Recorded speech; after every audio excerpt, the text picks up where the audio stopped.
Assalamu alaikum wa rahmatullahi ta'ala wa barakatuh. On se retrouve aujourd'hui pour résoudre l'exercice numéro 2 de la série relative au chapitre sur les quadruples. L'énoncé de cet exercice est comme suit. On est en présence d'un quadruple chargé par un condensateur ZC et dont on veut déterminer l'impédance d'entrée ZE. Alors, ce quadrupole présente une matrice impédance Z dont les ZIJ sont les suivants. Donc, 0 pour Z11, moins R pour Z12, R pour Z21 et 0 pour Z22. Alors, ce quadrupole est chargé par un condensateur de capacité C. On nous demande donc de déterminer l'impédance ZE qui est vue entre les bornes d'entrée et d'en tirer des conclusions. Sans plus tarder, on commence la résolution de cet exercice. Nous sommes donc en présence d'un quadrupole de tension d'entrée V1 et de courant d'entrée I1, de tension de sortie V2 et de courant d'entrée I2. Ce quadrupole est chargé par un condensateur de capacité C. D'accord? Donc, on nous dit que ce quadrupole est défini dans une représentation matricielle impédance par la matrice impédance ZQ qui a les éléments ZIJ comme suit. Donc 0 pour Z11, moins R pour Z12, 0 pour Z21 et R pour Z22. Donc avec ces données, on nous demande de déterminer l'impédance d'entrée de ce quadrupole. Et donc, pour déterminer l'impédance d'entrée, donc vue entre les bornes d'entrée, pour la déterminer, il faudra savoir, elle s'écrit comment, en fonction des éléments de notre quadrupole. Alors, la définition de ZE, c'est quoi? ZE, ce n'est autre que l'image de la charge à travers le quadrupole à l'entrée de ce dernier. Donc, ZE, elle s'écrit mathématiquement comme étant le rapport entre V1 et I1 avec le quadrupole chargé par ZC. D'accord? Donc, il faut retenir une chose qui est très très importante, c'est qu'une impédance d'entrée se calcule toujours en charge. Elle est définie avec un circuit en charge. Parce que, tout simplement, c'est l'image de la charge. C'est vrai que dans certains cas particuliers, on a une charge qui est infinie, donc l'impédance d'entrée, elle se calcule à vide. Mais c'est un cas particulier d'une charge infinie. D'accord?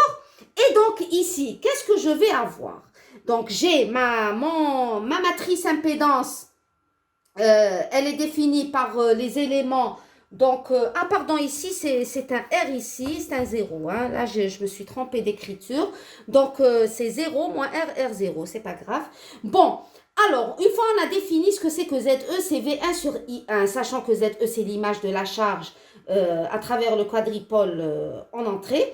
Et donc, je vais commencer par écrire le système d'équations obtenu par la représentation impédance. Comment je vais écrire ce système d'équations? Je suis en représentation impédance. Donc, j'ai une relation entre V1 et V2 et les courants I1 et I2. Donc là, j'ai la matrice impédance ZQ. Voilà. Et donc, pour pouvoir aboutir au système d'équation, je remplace cette matrice par ces éléments. Et là, je vais avoir 0 moins R, R 0. Et là, je vais avoir I1 et I2. D'accord? Ceci est égal donc à V1, V2. D'accord? Et là, Et là, qu'est-ce que je vais avoir? Donc, je vais avoir V1, je vais obtenir un système d'équations. Donc, V1 serait égal à quoi? Serait tout simplement égal à 0 fois I1 moins R fois I2. Donc, V1, c'est moins R I2. Et V2 serait égal à RI1 plus 0I2. Donc, V2, c'est quoi? C'est RI1. Alors, le système d'équations ainsi obtenu, il faut le savoir, il faut le noter et se rappeler de ce résultat. C'est que ce système d'équations, il est propre. C'est un système qui est propre au quadripôle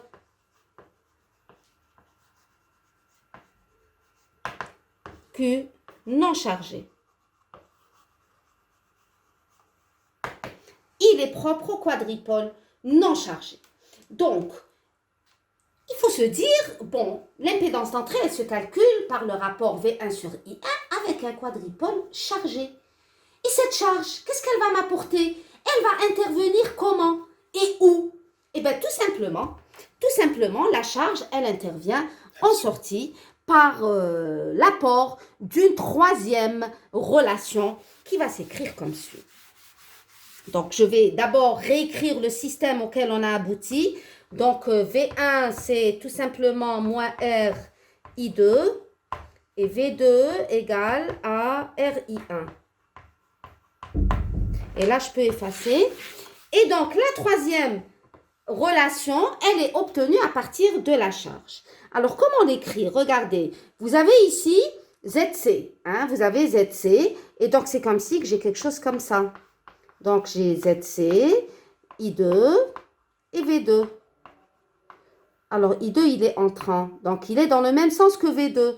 Et donc, si je vais écrire V2 en fonction de I2 et de ZC, qu'est-ce que je vais faire? Je vais écrire I2, puisque I2 et V2 sont dans le même sens. Donc, en appliquant la loi d'Ohm, la convention de signe, donc c'est moins ZC I2.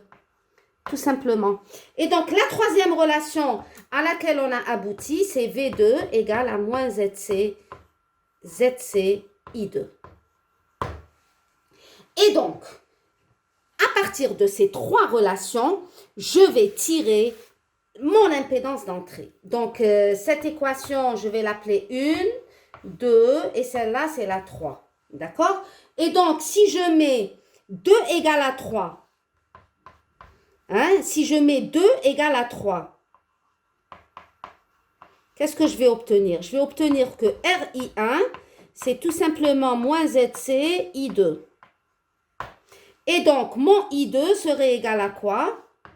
Mon I2 serait égal à moins R sur ZC fois I1. D'accord? Et là, je veux exprimer V1 sur I1. Si je regarde la première équation, ça me donne V1 en fonction de I2. Et donc, I2 ne m'intéresse pas. Il faudra le remplacer par une expression qui fait intervenir I1. Et bien, c'est cette équation, cette corrélation qu'on vient d'établir. Donc, si j'injecte ce I2 ici, je vais tout simplement exprimer V1 en fonction de I1, ce qui me donne l'impédance d'entrée. Et donc là, en mettant I2 ici, donc je vais avoir ZE qui est égal à V1 sur I1, serait égal tout simplement à moins R sur ZC. Et donc, je vais avoir ZE. Si j'efface, je vais avoir ZE qui serait égal tout simplement à R au carré sur ZC. Voilà. Donc, ça, c'est l'expression de mon impédance d'entrée en fonction de R et de ZC. Alors, on va détailler cette expression, c'est-à-dire remplacer ZC par 1 sur JC oméga. Donc, je peux effacer ici. Je peux effacer. Je reprends pour faire un peu d'espace. Donc, ZE, c'est R au carré sur ZC avec ZC égale à 1 sur JC oméga. Et donc, j'écrirai que ZE, c'est R au carré sur 1 sur JC oméga. Et ça serait égal tout simplement à JR au carré C oméga. Alors, cette expression de ZE, elle vous rappelle quoi? Elle vous rappelle, normalement, une certaine expression d'impédance que vous connaissez. Alors, si on revient un peu en arrière, on a vu on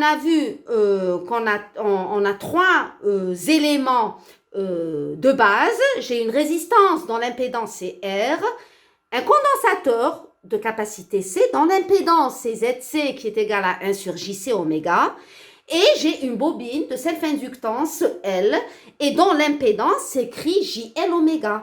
Et donc, si je contemple bien ce résultat, il s'écrit sous la forme JL oméga. Pourquoi je pense à ça?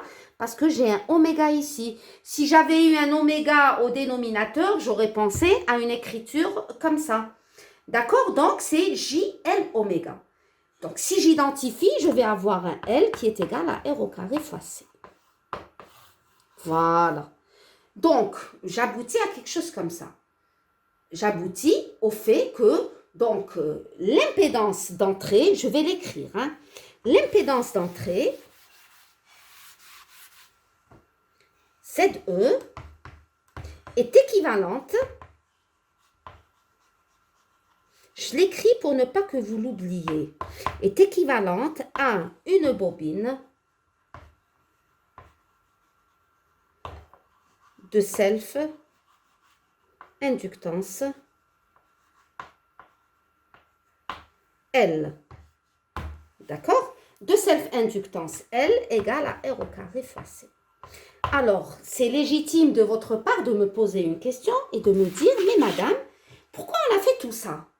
Quel est l'intérêt de tout ce qu'on vient de faire? Je calcule une impédance d'entrée, peu importe pour moi. Moi, j'ai calculé une impédance d'entrée. Je vais faire une application numérique et je vais dire elle est égale à 1 kg, 2 kg, 0,5 kg. Pourquoi je rentre dans les détails du comportement physique de cette impédance d'entrée? Alors, la réponse, elle est comme suit. Si on revient en arrière, vous vous rappelez, quand on a fait un exercice, je pense que c'était l'exercice numéro 10 de la série numéro 1, où on était contraint de calculer une self-inductance. Et on avait discuté un peu les ordres de grandeur de L. On avait dit que la technologie de fabrication des bobines était très coûteuse. Et donc, en général, on n'utilise pas des bobines avec des self-inductances importantes. L'ordre de grandeur des self-inductances utilisées est généralement de l'ordre de quelques millihenries. Hein, il est de l'ordre de quelques millihenries. Et donc, là, pour pouvoir être à l'aise, et si j'ai besoin d'une bobine, je pourrais utiliser un tel système et je peux accéder ainsi à des valeurs de L qui sont plus ou moins importantes, mais sans que ça soit très coûteux. Pourquoi? Parce que regardez, L dépend de R et de C. L dépend de R et de C. Et donc, je joue sur R et C pour avoir la valeur de L, n'importe quelle valeur de L. Donc, par exemple, hein, je vais faire un petit exemple numérique. Par exemple, si je prends R égale à 1 kg et C égale à 1 microfarad, mon L serait égal à combien? Mon L serait égal tout simplement 1 kg, c'est 10 puissance 3 au carré, c'est 10 puissance 6 fois 10 puissance moins 6 et ça me donnerait 1 Henri. Alors, 1 Henri, c'est beaucoup. C'est beaucoup, ça veut dire c'est 1000 millihenries, c'est beaucoup. Et donc, si je suis dans une situation où j'ai besoin d'une telle self-inductance, eh ben, je vais penser à utiliser un tel système. Je vais me dire, bon, pourquoi pas, au lieu d'aller acheter une bobine qui va me revenir très cher, eh ben, je vais confectionner un quadripôle qui a une matrice impédance, celle qui est donnée, et que je vais charger par un condensateur de capacité de 1 micro, et l'impédance d'entrée va jouer le rôle d'une bobine que je pourrais mettre là où je veux. Hein, je vais, par exemple, si j'ai besoin d'une charge sous la forme d'une bobine de self-inductance 1 Henri, eh ben, je vais placer, au lieu de mettre une charge définie, je vais placer tout ça, c'est tout ça qui va représenter la charge et donc qui se comporte comme une bobine de self-inductance 1 Henri. voilà, j'espère que cette discussion était très fructueuse et que vous avez noté ce que je viens de dire parce que vous pouvez en avoir besoin. Et donc, si vous n'avez pas de questions, si vous avez tout compris, tant mieux. Si vous avez des questions, elles sont les bienvenues. Vous pouvez toujours me contacter, me les envoyer. J'y répondrai de suite. Et je vous dis bon courage.